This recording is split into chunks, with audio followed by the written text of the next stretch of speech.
workers. Great, yeah, thank you, and it's amazing to be on the panel with the workers and the rest of this panel.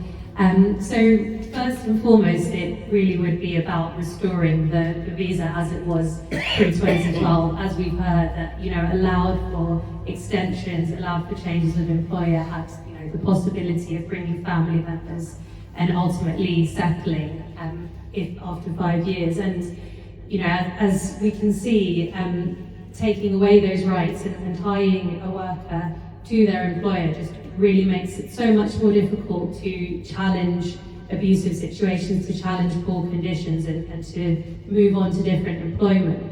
And as these concerns have been raised, in 2016 the government did make some changes, but they were in effect very minor changes, because they said that they had brought back the right to change employer, but only having the right to change employer within a 6-month period is of quite limited value, because it's going to be very, very difficult to find a job when you've got only months or maybe even only weeks left on your visa. So what it would mean is really to restore the right to everyone. As we've heard, there is some different rules for people who are recognised as survivors of trafficking or of modern slavery. There are some possibilities to extend the visa, but that is only for the people who've had the most severe forms of exploitation and abuse. And as you've said so eloquently, even then it's a very poor system.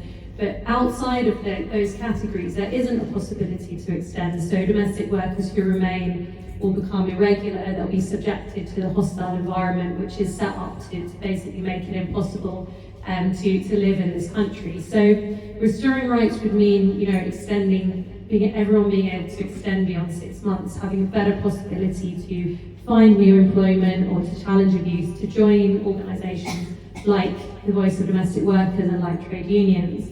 But it would also mean a restoration of labour rights, and that kind of relates to the right-hand side of this diagram here about the International Labour Organisation's Convention 189. So to just say some examples of that, so domestic workers often work incredibly long hours, and part of that might be to do with employers just ignoring the law, but there is also this loophole where the normal limit of 48 hours a week can be disapplied from people who are called domestic servants. So that kind of loophole should be got rid of. The fact that private homes where domestic workers are employed aren't subject to inspection in the same way as other workplaces means that abuse can go on without being discovered.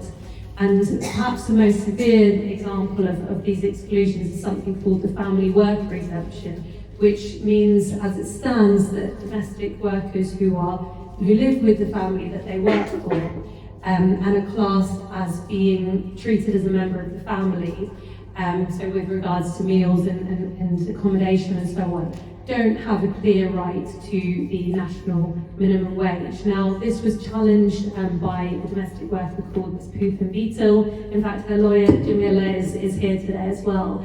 And that case found that this was unlawful and that it was discriminatory. And after that case, after some time, there was a review. The government said that they would get rid of that exemption in March last year, March 2022. But we're a year on from then now, and they haven't actually done that. So, exploitative employers are continuing to use this exemption to try and resist that very basic right of paying domestic workers the minimum wage.